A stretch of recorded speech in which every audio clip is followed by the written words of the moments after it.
We will be taking another look at the high unemployment rate in Nigeria, the impact of government's interventions, and what policies can drive job creation.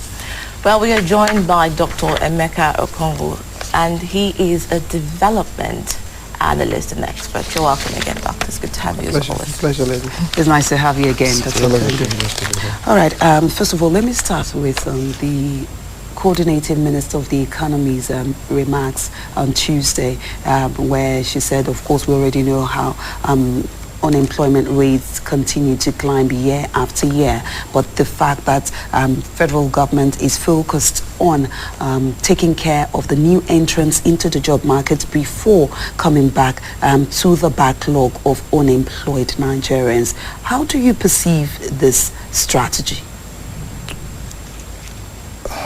First and foremost, you have 3 tiers of government. So why do we have only the federal government wanting to create jobs? You know, what this poses is that probably there's a challenge with your physical federalism. So what it is you should be talking about is how come our local governments are not also able to create jobs? Or how many jobs have local governments created? How many jobs have the state government created? Or how many jobs can they create? Remember that, you know, the so-called federal cake is being shared among these 3 tiers of government. Now, having also said that, I think what it is, you know, we'll do is to, as much as we can, you know, keep it very simple and keep it very short, okay? Now, you're talking about 1.8 million jobs for university graduates. What about the other cadres? What about the artisans? What about the people out of primary school? Okay, and you're talking about probably creating 27,000 jobs, you know, 100,000 jobs. I kept, you know, when you were reading your figures, I kept hearing 1,000. I didn't get anywhere to the million that is supposed to now be staggering what it is, you know, or the staggering what it is you mentioned earlier as the total, you know, demand to be able to meet the graduating flow into the labor market. So I think the major issues that we should be addressing is what has incapacitated the states and the local governments to be able to also now, you know, contribute to the job mix. All right. Now, when we look at, you know, unemployment now and unemployment, you know, prehistory, because you like to go back a step into history. I remember the last time you were here, you said that for us even to begin to look at ways to emancipate from the level of what we call unemployment, that we have to start practicing what we call economy.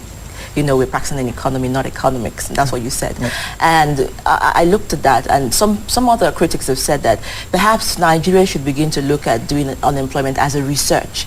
You know, perhaps maybe the resolutions that come out would help the leaders. But let's take a step back. How have we gotten it so wrong that we are at a place where even youths are scrambling for jobs at a stage where even some people had to lay down their lives? One is what you call JV. The other one is what you call your multinational oil company programming. The third one is what you call probably your import substitution model. And all this ties to what they call PIA. PIA means politics of international economic relations. You know, where you now have protectionism, where you now have, you know, where people are now paying subsidies to be able to make certain that their people can take the goods and services into your country. Where countries like China are producing steel, you know, and selling at a lower rate than what they are producing locally in their countries. Okay? So, yes, you're right about the research, but you don't need to dig any further. It's all about, okay, fine, your also approach to what you call national development.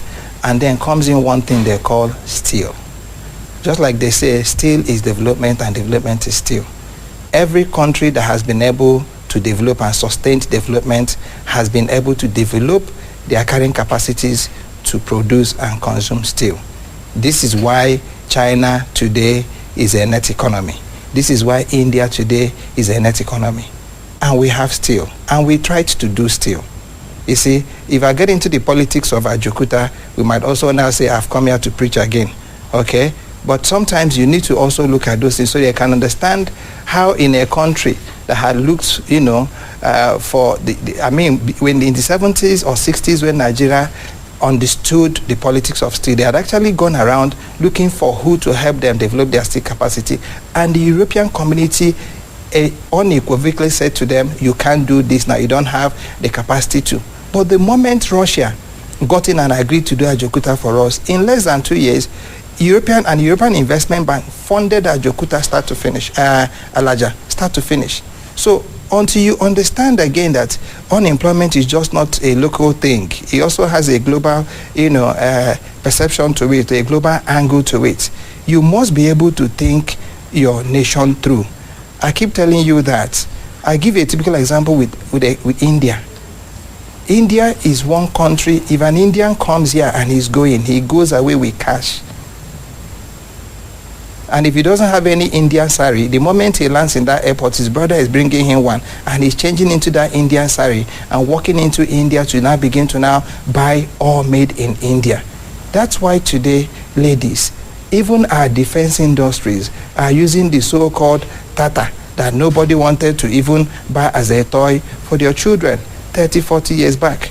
That is why today, every South Korean vehicle, Kia, everybody is going to now do mortgage to take a Kia, take a Rio, take a Gala. These were cars, I mean, I don't know, I'm sure if you asked your elder brothers, when it used to be a Gala, they call it a Gala.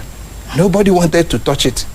So it's until we are able, ladies, to think our country through and then probably stop blaming people we shouldn't be blaming. Okay. You know. All right. Yes. One thing, obviously, is that that you have emphasized is the fact that the problem of unemployment didn't just start today. I'd like us to focus more on challenges in setting agenda for sustainable youth employment, because we all know the problems, we know the figures, we see the youths, we see the young people on the streets daily, and we see how they have become very easy tools and very easy targets for those who do not wish mean well for this country. Of course, you know that the challenges of sustainable youth development is it's multi-dimensional. They encompass economic, social, political issues, and some will be weak economic and weak political as well as social institutions.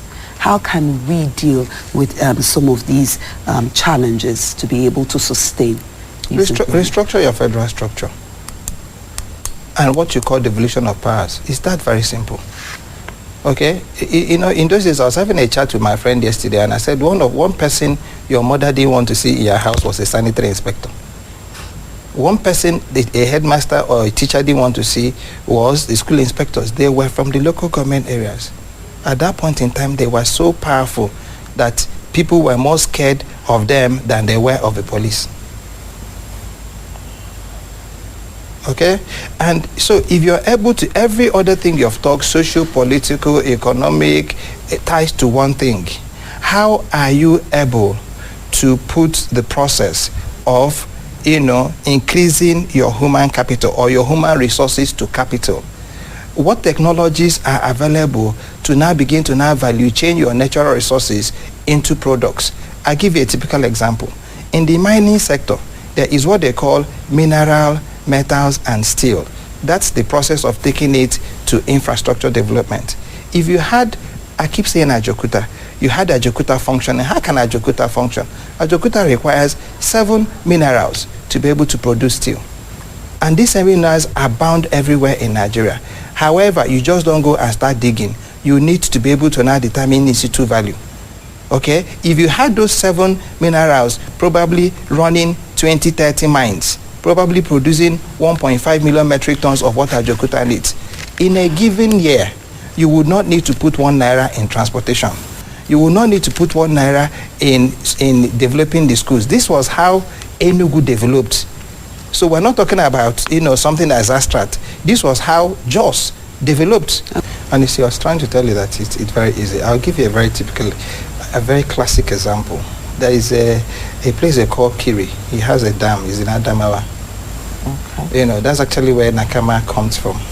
And that Kiri dam, when it was functional, was making certain that you had over 10 kilometers of sugarcane.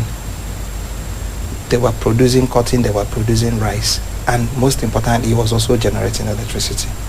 When government wanted to privatize Kiri, some of us have said, why are you not now getting into some kind of partnership with the local government and the state government, so that part of the demands of whoever is taking Kiri will be to make certain that the back end of Kiri is still sustained? And the Kiri Dam itself had so much fish that it could jolly well have started a canning business or a canning company. So I'm trying to say that when you come and announce jobs, you've just created jobs for, like I was coming in your gate and I saw 10 young men, all dressed in red and black, they're security men. I mean, a closer conversation with one or two of them could actually be showing me a geologist who is as frustrated as ever each time, he sees you pass by. You know why? Because as long as he's wearing that security man uniform, he can't come and say to you, Adora, I think it is like I am feeling. Where is that going to come from? All right, let me go to Kerry, because I see something here. I want to tie the fact that you're looking at that it's not just the economics of having the urban sector. I know that prior to the 1970, Kerry, that the urban sector and the informal sector were tied into one, especially looking at petty trade and traditional craft, and which was sort of relegated and called the subsistence economy. When you look at that factor, when you look at the big word agriculture, a lot of youths will tell you that is incredulous, because you can't separate agriculture from infrastructural development, which is key, which is what he has said here. How do we begin to tie all of those loose ends together? Well, I think, you see, one of the key issues is the terminology that we use, all right, and our perception of the various sectors of our economy. Like you rightly said, what they call subsistence farming or subsistence agriculture is foundational to our economy. All right. If everybody moved to the urban center, there would be no food in the urban center. All right. We need these guys to support what is going on here. Now, as far as creating unemployment for youth is concerned, okay, agriculture is a good place to start. Yeah. And what we need really is someone to stimulate the environment. Okay, that is what is needed. I was listening to him while I was waiting, and some of the points he was making and the industries he was giving an illustration about. There's no escaping it. The employment formula is simple. Government can't employ everybody. All right, so you need private sector individuals, you need entrepreneurs, you need businesses, you need industry, you need commercial activity to absorb different kinds of individuals. I was discussing with a friend the other day, and I was telling him, look, if you open just a simple factory, all right, you need accountants, you need engineers, you need supervisors. All right. Yes, you need security men, you need drivers, you need just one business will absorb different kinds of people with different kinds of disciplines and skill sets. All right. So what we need in agriculture, for example, now is to change the terminology of the conversation. The person that is doing farming is just as important as me wearing a suit in the urban center. All right, if not more important. We need to give him priority. We need to make his job a lot easier. We need to provide infrastructure for him to make his business so much easier. He can get his products to the market quickly. He can produce his crops, quickly, and you can increase the yield on his crops. All right. Of course, from the things that I've seen on the website and the news that I've read, and a number of people that I've spoken to, the Minister of Agriculture is trying to, do a lot of things in that arena, to stimulate activity in that range. But you see, agriculture is one place, okay? Oil and gas is one place, okay? One of the policy initiatives in oil and gas that I would applaud for creating employment is the local content policy.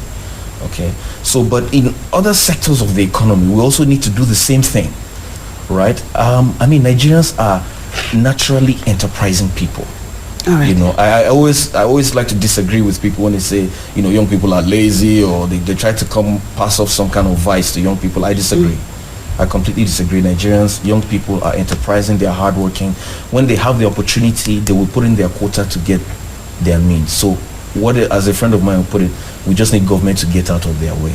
Okay, we need government to get out of their way, but how, again, like I said earlier, the challenges of setting an agenda for sustainable youth employment has been the bane, of this country for a very long time. He said earlier that the fact that most times everyone looks to the federal government to provide jobs is another big problem that the country is faced with. There is a role that the local government, the state government, would also have to play in reducing and in bringing to a decline the number of youth unemployment year on year. Now, if that is to be achieved again, how exactly can the government come in? Because honestly, just like you said, and I agree that young people are enterprising, but the problem is, as we have always said and always known, is that there is no enabling environment. How can they go beyond? How can people, both the local and state governments, go beyond the fact that this myriad of problems in their ways every now and then and begin to create jobs despite this challenge? You see, except for a few examples, I think that the subnational governments, by that I mean the local and state governments, are largely, I don't want to use the word unaware, but they are aloof toward their responsibility in terms of creating an enabling economic environment within their areas of responsibility, within their states. All right. Most of what you hear today is the activities of the federal government. The federal government is trying to put in policies to stimulate economy, but at the same time, when you listen to the statistics, when you listen to the programs and plans, and you really can't blame them or federal governments. They are more on the macroeconomic level, because that's where they operate. That's where their responsibility is. So you see Nigerians crying out to people at the federal level, whether it's the Minister of Finance or the President, how does this affect the local man? That's what we always say, how does this affect the masses, right? But that's why you have the state and local governments. We need the state and local governments to participate in creating that enabling environment. Each state government is supposed to create its own economic bloc, its own economic region.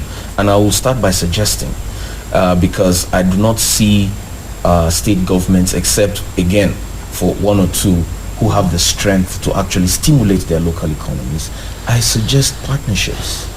I suggest creating regional economic blocs, regional cooperation. And it's not a new thing. It's not even a novel thing. It's something that has been done before. All right. And I think in one way or the other, a number of states have that framework in place. But we need to do that. If you have a state government that is by the seaport, you have another one that is landlocked, you need to have some sort of partnership and say, okay, hey, we can produce this. Can you create the enabling environment for us to evacuate what we produce? Right? So these are the kind of things that can be done and generate. Within that same framework, you have an agreement. Okay. Dr. Okengwu, again, challenges in setting agenda for sustainable youth. Experts believe that reducing free riding and other opportunistic behavior in the economy would help. What's your take on this? My take is where are the raw materials? What are your inputs? First and foremost, you have an oil sector. What are the precursors to industrialization? First, what is the role of petrochemicals in the production of electronics, clothes, carpets, pampers, everything? The new world order is petrochemicals. So what policies do we have to make certain that nobody is taking away our petrochemicals? People keep shouting about PMS, and I say to you, PMS means nothing, ladies, to your economy. It's all about luxury. What programs are we putting in place to make certain that nobody takes away our AGO and avgas and aviation fuel, okay, which is what it is you need to be able to power your heavy industries? Now, when you're setting this agenda that you're talking about, first and foremost, remember that the federal government does not control the land. They don't even have access to CFOs to lands. So if the Ministry of Agriculture says to you, we are going to produce X amount of this, based on what land? Are you going to be planting in the air? Okay, what partnerships do you have? And even at the state level, when the state governor is the person giving the CFO, what's his relationship with the real owners of the land? And they're saying that out of over 80% of your land available for agriculture is held in small, by small, subsistence farmers. How are you able to aggregate these people to be able to now start a process that can begin to now unlock the value, machinery you need to be able to create a market?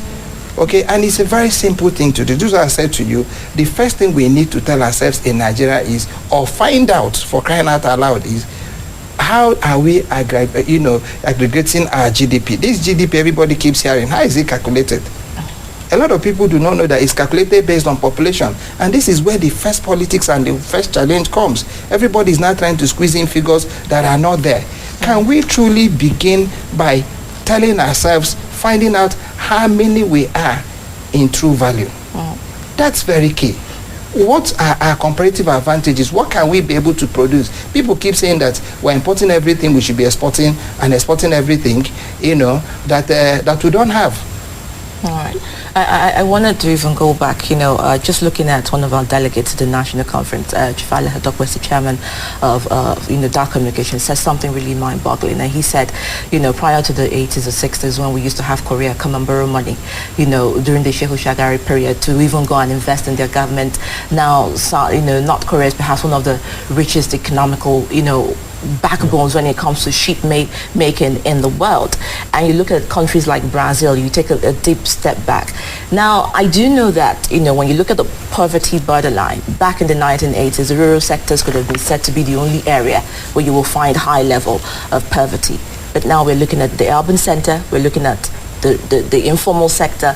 And one question comes to mind. You said policy. You said policy, and he said that the informal sector has to come from a place of neglect to recognition. Policies, a lot of people would argue, with the term job creation and gainful employment, there seems to be a mangling of words and an ambiguity. What is job creation and gainful employment? Because a lot of youths want to understand the terms. Because if you say you've created 1.9 or 1.8 million jobs, what are those jobs, and are they gainful employment? Thank you. I think I add to what the High Chief had said. Nigeria also gave Saudi Arabia the first 3 jets that they use in starting their airlines. Today we don't have one aircraft. Saudi Arabia has 150. Nigeria's economy, Nigeria's naira also used to exchange at 70 kobo to a pound. What was happening? You're talking about gainful employment, and I'm saying to you, what it is you need to do is to be able to identify the materials that can begin to grow your industries. It's not enough for you to go and build one gigantic industry in your village, and then you say you want to start making fabrics, and then you have to now start going all over the world to start importing cotton. The first thing you need to do is that you must be able to now identify, like in basic economics, factors of production, source of raw materials. Okay, and every other thing can be added to it. I look at the power issue. I give you a very particular example of the power issue. China is busy generating 1 megawatt, 2 megawatts, 0.50, making certain that you now have what they call demand-driven and result-oriented power generation programs. What makes it demand-driven is that you have a cluster of 10, 5, 6, 30 farmers that are producing 5, 6, 7 tons of whatever. You now give them that amount of electricity to be able to now make certain that they will not lose more than what's necessary in value chaining their little 8 tons, gravitating towards a national reserve of about 3 or 4 million or 10 million tons. So the major thing, if you're talking about gainful employment and employment, all that is semantics, okay? As long as you have employment that can pay your rent, even if you're a DG, and I can tell you, it's not even amongst the lower people. It's worse amongst the so-called big boys. Because you have a director, who is paid 150,000 or 250,000. Government has given him a 3 million naira house, okay? Government has given him a Jeep. And then by the end of the day, he's asked to buy the house. And he's asked to buy the house for 200 million. So what we are trying to say is that the whole system, and that's why I talked about fiscal federalism. Let's be able to please stop looking at Nigeria as federal government. Let us look at Nigeria as a total whole. The local governments have a role, but the question will be, have you been able to empower them? All right, let me bring Kerry in just before we do Fox and exit. I look at what he says about policy. You know, a lot of the times we have these policies, they're really Voltron, and people will commend them.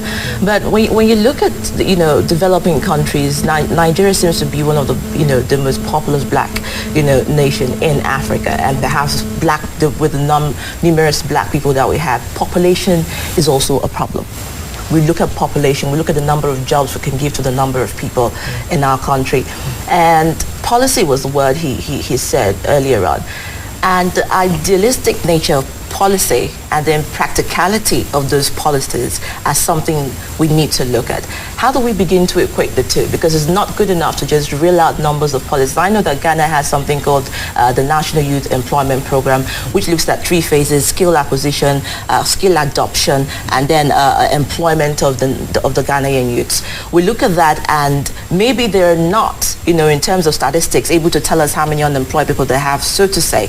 But those are policies that work. How do we begin to make them practical in Nigeria? Now, you mentioned a lot of key issues, which I want to address one at a time. One of the key things I want to say here, first and foremost, is that where population is concerned, the first thing to do is to look at your population as an asset. All right, between 15 to 35, we have 64 million people in Nigeria today. That is an asset. That group of people, adequately equipped, all right, will shoot Nigeria beyond all economic forecasts that we have today. All right, that's on the one hand. Then secondly, putting together policy, practical policy. I sometimes when I look at the thing, it's almost straightforward. It's a matter of common sense.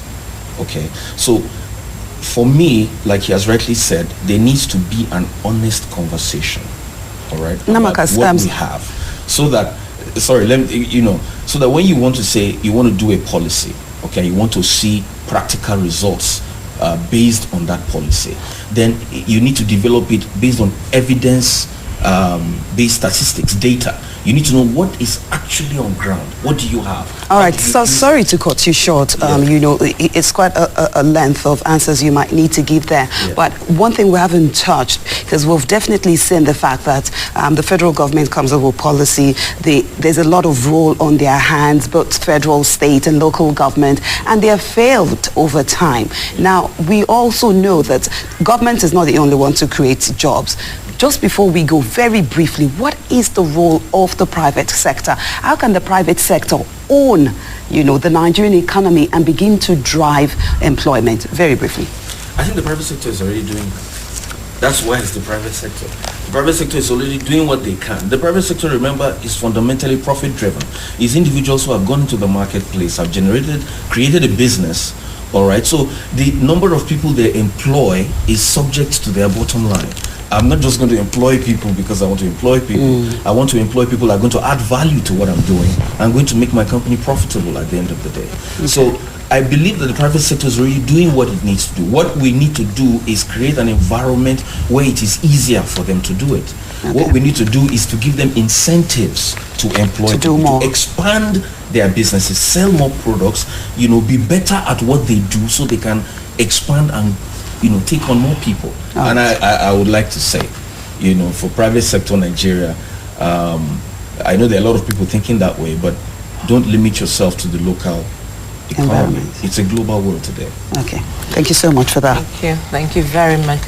They will reel out all the terms and conditions, but we will not get to the end of it. I'm sure Dr. Okengwu wants to tell us more, because he's so passionate about reviving the steel industry, of course, in this country, which is another avenue of looking at, creating the number of jobs. Dr. Emeka Okengwu, development expert, has given us, an entourage of answers that I'm sure if the federal government is listening, they might take cue from that. Thank you so much for coming. It's been a privilege as always. Nakama Kari, business development expert, has also said here that we need to go from neglect to recognition and from words to work. Sincerity in conversation is important.